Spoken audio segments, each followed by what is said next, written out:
नमस्कार। ज्योतिष शास्त्र में किसी की भी कुंडली जब इंटरप्रेट की जाती है, उसका फल कथन किया जाता है तो तीन बातों का ध्यान रखा जाता है। देश, काल और पात्र। देश यानी प्लेस, काल यानी टाइम और पात्र यानी पर्सन। तो time, place and person factors, ये तीनों लगाए जाते हैं ज्योतिष में। इसके अलावा जो फोर्थ फैक्टर है कि व्यक्ति का प्रश्न क्या है, तो उस पर फिर ज़्यादा ध्यान दिया जाएगा। जिस तरह व्यक्ति का प्रश्न मान लो प्रॉपर्टी से रिलेटेड है, मकान से रिलेटेड है, तो चौथे भाव पे ज़्यादा ध्यान दिया जाएगा। अगर रिलेशनशिप से रिलेटेड है तो सातवें भाव पे ज़्यादा ध्यान दिया जाएगा। इसी तरह से इन सभी बातों का वास्तु में भी प्रयोग करना चाहिए। बहुत से लोग वास्तु, घर का वास्तु, फैक्ट्री का वास्तु, दुकान का वास्तु, सब उनकी खिचड़ी पका रखे है लोगों ने। तो ऐसा नहीं है, वास्तु अलग अलग है। तो वास्तु में इन सब फैक्टर्स का हमें ध्यान रखना चाहिए। तो इसके बारे में डिटेल में आज बात करेंगे। तो पहला फैक्टर क्या है? देश। देश यानी स्थान या प्लेस, और वास्तुशास्त्र है ही स्टडी प्लेस की। वास्तु पुरुष क्या है? Space personified. किसी भी स्थान का मानवीकरण कर दिया गया है। तो जिस तरह के एग्जाम्पल से समझते हैं, मान लो भारत का वास्तु है और चाइना में फेंग शुई है।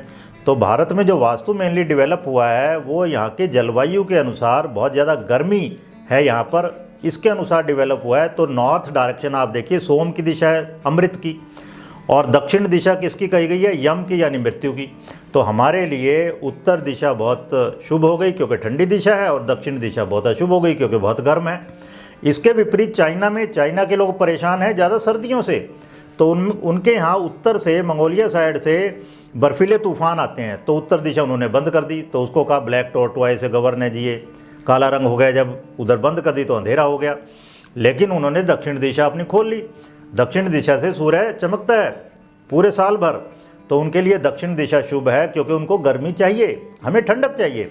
तो किसी भी देश के अनुसार वास्तु डेवलप होता है। या केवल इंडिया की बात लें, अगर इंडो गैंगेटिक प्लेन्स हैं, ये पूरा गंगा यमुना के मैदान हैं इतने बड़े बड़े, तो यहाँ पर हम गर्मी से परेशान हैं। लेकिन इंडिया में ही आप देखिए, मनाली है, शिमला है, लेह लद्दाख है, कश्मीर है, वहाँ सर्दियों से परेशान है। वहाँ सर्दियों में छुट्टियाँ होती हैं बच्चों की। हार्श जो एनवायरनमेंट है, बहुत एक्सट्रीम वेदर जब हो जाता है, सर्दियों में बर्फ़ से ढक जाती है सड़कें, तो वहाँ बच्चों की छुट्टियाँ कर दी जाती हैं। लेकिन नॉर्दर्न प्लेन्स है इंडिया के, और साउथ इंडिया है, वहाँ गर्मी से परेशान है हम। तो इस वजह से यहाँ पर छुट्टियाँ गर्मियों में होती हैं। तो पहली चीज़, पहला फैक्टर क्या मैंने बताया आपको? देश या स्थान के अनुसार वास्तु बदल जाता है। अब आइए दूसरा क्या है? काल। काल या समय या टाइम। तो भारत में 6 ऋतुएं हैं, ऋतुओं के अनुसार अलग अलग वास्तु हो जाता है। गर्मी सर्दी का वास्तु अलग है, बरसात का वास्तु अलग है। तो वास्तु भी 3 कैटेगरी हैं वास्तु की। पहला वास्तु है स्थिर वास्तु। स्थिर वास्तु क्या? पीढ़ी दर पीढ़ी एक ही मकान इस तरह से बनाया जाए कि वो सभी के लिए उपयोगी हो, हर एक ऋतु में उपयोगी हो। दूसरा वास्तु एक है टेम्परेरी वास्तु, चर वास्तु से कहते हैं। वो केवल 3 महीनों के लिए होता है। तो बरसात में पूर्व दिशा शुभ हो जाती है। अर्ली विंटर्स में दक्षिण दिशा शुभ होती है। लेटर विंटर्स में पश्चिम दिशा शुभ हो जाती है, और गर्मियों में उत्तर दिशा शुभ है। तो अगर मान लो 3 महीने के लिए, मान लो आपने भागवत कथा करानी है अर्ली विंटर्स में, तो फिर कौन सी दिशा खुली होनी चाहिए? दक्षिण। ये मतलब है इसका। या कि कोई फिल्म का सेट लगाना है और फिल्म की जो शूटिंग होनी है उन दिनों में बहुत गर्मियां हैं, भीषण गर्मी है, तो उस वक्त में जो सेट लगाया जाएगा उसका उत्तर खुला होना चाहिए। ये मतलब है। तो स्थिर वास्तु में प्रिंसिपल जो है वो थ्रू आउट द ईयर, सभी लोगों के लिए, घर में हर एक प्राणी के लिए होते हैं। लेकिन चर वास्तु के जो प्रिंसिपल्स हैं वो केवल 3 महीने के लिए एप्लीकेबल है। पुराने समय में राजा लोग दूसरों पे आक्रमण करते थे, तो उस वक्त में जो टेंट, तंबू, शामियाने उनके लगाए जाते थे, उस वक्त के मौसम के अनुसार लगाए जाते थे कि कौन सी दिशा खुली रखें। फिर है नित्य वास्तु। नित्य वास्तु का डेली का वास्तु। डेली आप देखिए पूरे 24 घंटे हैं, उनको 8 पार्ट में डिवाइड कर देते हैं। तो एक पार्ट को कहते हैं प्रहर या पहर। तो एक प्रहर कितने का हुआ? लगभग 3 घंटे का। तो सूर्य सुबह सुबह उदय हुआ ईस्ट में, तो आपका फेस होना चाहिए वेस्ट में। पृष्ठतः सेवेद अर्कम, सूर्य का सेवन पीठ की ओर से करें। फिर सूर्य अगले 3 घंटे कहाँ रहेगा? आग्नेय दिशा में, साउथ ईस्ट में। तो आपका फेस किधर होना चाहिए? वायव्य में। फिर मिड डे में सूर्य कहाँ होगा, दक्षिण दिशा में, तो आपका फेस उत्तर में होना चाहिए। फिर आफ्टरनून में कहाँ होगा सूर्य, वो होगा नैऋत्य में, तो आपका फेस कहाँ होना चाहिए, ईशान में। इसलिए बहुत से लोग कहते हैं जी फेस आपका नॉर्थ की तरफ हो, ईशान में हो, वायव्य मतलब नॉर्थ की साइड में हो। तो सूर्य क्योंकि दिन के समय एकदम शिखर दोपहरी है, उस वक्त सूर्य का होता है दक्षिण में, तो एक आ गया फेस उत्तर में हो। लेकिन घर के अंदर फेसिंग मैटर नहीं करती। जब आप घर के अंदर, जब छत डल गई, कमरे के अंदर बैठे हैं, तब फेसिंग मैटर नहीं करती, क्योंकि रेडिएशन जो लाइट आएगी, धूप आएगी, हवा आएगी, वो कहाँ से आएगी, खिड़कियों से, बालकनी से, वेंटिलेटर से, दीवारों से नहीं आनी कोई।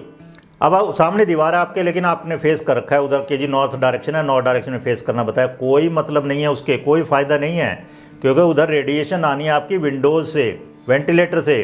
तो आप पहले खुली जगहें जो हैं वो सोच समझ के खोलिए, लगाइए उनको दीवारों में, तभी बात बनेगी। घर के अंदर फेसिंग से कोई मतलब नहीं है, फेसिंग है खुले का वास्ता। जब आप खुले में, लॉन में, पार्क में बैठे हैं, तो अगर सामने से सूर्य की किरणें आ रही हैं तो आप स्मार्टफोन को देख तक नहीं पाओगे। तो उसको देखने के लिए आपको छाया क्रिएट करनी पड़ेगी, तो आपको सूर्य की तरफ पीठ करनी पड़ेगी, तब कहीं जाके आप उस स्क्रीन पर देख पाएंगे कि उसमें क्या आ रहा है।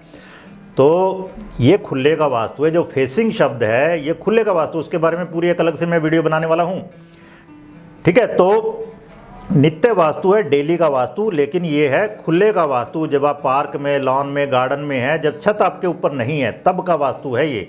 घर के अंदर ये मैटर नहीं करता। तो दूसरा फैक्टर मैंने क्या डिस्कस किया, काल या समय या टाइम के अनुसार, ऋतुओं के अनुसार भी वास्तु बदलता है। यूरोप का, चाइना का ज़्यादातर वास्तु सर्दियों को ध्यान में रख के विकसित हुआ है, और इंडिया का नॉर्दर्न प्लेन्स का, जो हम दिल्ली में बैठे हैं, यहाँ पे वास्तु विकसित हुआ है गर्मियों को ध्यान में रख के। गर्मियों से कैसे बचना है वो मैंने डिटेल में छाया की कहानी सुना के बताया था आपको, सूर्य और उनकी पत्नी छाया की और संध्या की कहानी से, कि छाया क्यों क्रिएट की गई। ठीक, अब तीसरा फैक्टर लेते हैं। तीसरा फैक्टर है पात्र, देश, काल। तीसरा क्या है, पात्र यानी व्यक्ति, पर्सन। तो पर्सन टू पर्सन वास्तु बदल जाता है। हमारे यहाँ चतुर्वर्ण कहा गया ना, 4 वर्ण, ब्राह्मण, क्षत्रिय, वैश्य, शूद्र। ब्राह्मण क्या है, ब्राह्मण कर्मा, जिसका काम है यजन, याजन, पठन, पाठन, अध्ययन, अध्यापन, जो ज्ञान लेता है, देता है, तो वो है ब्राह्मण या प्रीस्टली क्लास जो थी। तो उनके लिए उत्तर दिशा, 4, 8, 12 राशियाँ ब्राह्मण राशियाँ कही गई हैं ज्योतिष में। फिर क्षत्रियों के लिए पूर्व दिशा, वैश्यों के लिए दक्षिण दिशा। वैश्य कौन है, जो बेच कर जीता है, कोई भी चीज़ बेच रहा है फिर वो पैसा कमा रहा है, तो वो वैश्य है। और शूद्र क्या है, सर्विस क्लास या हेल्पिंग क्लास, दूसरों की जो सहायता कर रहे हैं। किसी भी ऑर्गेनाइजेशन में चाहे कितने ही बड़े लोग हों, लेकिन जो केवल रिसर्च कर रहा है, अपने आप में मस्त होकर काम कर रहा है, लोगों से उसका वास्ता नहीं है, वो प्रेजेंट नहीं करता अपनी रिसर्च को या अपनी फाइंडिंग्स को, वो शूद्र कैटेगरी में आएगा। ओके, शूद्र का मतलब हम वो जाति के हिसाब से नहीं ले रहे यहाँ पर। तो पात्र में 4 वर्ण के हिसाब से वास्तु अलग अलग है, अलग अलग दिशाएं हैं उसके लिए। फिर आप देखो बच्चे, जवान, बुजुर्ग, उनके लिए अलग अलग वास्तु है। इसी को ज्योतिष में भी लेते हैं कि अवस्थाएं हैं, ग्रहों की अवस्थाएं हैं, ठीक है। तो यहाँ पर भी बच्चों के लिए अलग वास्तु है। वास्तु में मैंने बताया था वस धातु से भी बना और वस्तु से भी बना है, तो बच्चे की वास्तु जो है वो अलग होगी। बच्चे के लिए आप वस्तु जो है, उसके लिए कुर्सी है, उसका पालना है, उसके लिए खिलौने हैं, वो छोटे साइज़ के होंगे। अब बच्चे छोटी छोटी कारों से खेल रहे हैं, बड़ा आदमी है बड़ी कार से खेल रहा है फिर, ठीक है। तो बच्चे, जवान, बुजुर्ग का वास्तु अलग हो जाएगा। इसी तरह स्वस्थ और बीमार के लिए अलग वास्तु है। अब बीमार व्यक्ति है तो उसको साउथ वेस्ट में, नैऋत्य में या दक्षिण में ठहराएंगे, लेकिन वो जब स्वस्थ है तो वो कहाँ जाएगा, नैऋत्य की बजाय ईशान में, दक्षिण की बजाय उत्तर में, और वो घर से भी बाहर कमाने के लिए जा रहा है, वो एक्टिव है। तो पात्र के अनुसार वास्तु बदल जाता है, पर्सन टू पर्सन वास्तु बदल जाता है। और चौथा फैक्टर हम ले सकते हैं प्रयोग या यूजेज। क्या प्रयोग करना है, जो भी आप जगह बना रहे हो काम करने के लिए, रहने के लिए, या वस्तु जो भी बना रहे हैं, आप देखिए वो पर्सन टू पर्सन होगी। अब मेरा चश्मा है तो मेरे आंखों के हिसाब से होना चाहिए, वो मेरी रिस्ट वॉच है, मेरा मोबाइल फ़ोन, मेरी अपनी रिक्वायरमेंट है, ओके, तो वो मैं अपनी रिक्वायरमेंट के हिसाब से लूँगा। तो यूजेज के हिसाब से आप देखिए, घर और ऑफिस का इसलिए वास्तु अलग होगा क्योंकि दोनों का यूजेज अलग अलग है। हॉस्पिटल का वास्तु अलग होगा, दुकान का अलग होगा, कॉलेज का अलग होगा। तो हर एक उसका यूज़ क्या है, उसका उपयोग क्या है, किसी भी वास्तु का उपयोग क्या है, इसी तरह वस्तुओं का भी। तो किसी भी स्थान का, किसी भी वस्तु का उपयोग क्या है, उसके हिसाब से वो डिज़ाइन होगी।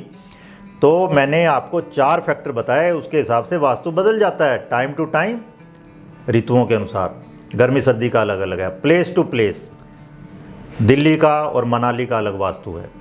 पर्सन टू पर्सन, आप क्या चाहते हो ज़िंदगी में, आपका कर्म क्या है, किस प्रकार के काम कर रहे हो, उसके हिसाब से चेंज हो जाएगा। और उपयोग क्या है, आप देखिए घर में अब मैंने खाना पकाना है अगर, तो वो आग्नेय दिशा, लेकिन खाना खाना है तो पश्चिम दिशा या आग्नेय की पश्चिम की तरफ, लेकिन पूजा करनी है तो ईशान बढ़िया है, सोना है तो दक्षिण या नैऋत्य बढ़िया है, रोना है, रोना रोदन स्थान भी बताया गया वास्तु में, तो पश्चिम और वायव्य के बीच में। इस तरह एक्टिविटी वाइज आप देखो बदल जाता है, दिशाएं बदल जाती हैं, वास्तु बदल जाता है। अब बात करते हैं आज की वास्तु टिप की। वास्तु टिप आज की यही है, हमेशा देश, काल, पात्र और उपयोग, इन चारों फैक्टर्स का प्रयोग करके, इन चारों फैक्टर्स को लगा के ही अपना वास्तु डिजाइन करें। चाहे वास्तु में वो आपकी आर्टिकल हो, चाहे आपका व्हीकल हो, चाहे लैंड को डेवलप करना है, या आपका घर या ऑफिस है, ये चारों ही फैक्टर लगाइए। पर्सन टू पर्सन वास्तु बदल जाता है, सभी के लिए एक जैसा नहीं रहता। थैंक यू, आपने इतने प्रेम से मेरी बातों को सुना, धन्यवाद। नेक्स्ट वीडियो में मिलते हैं।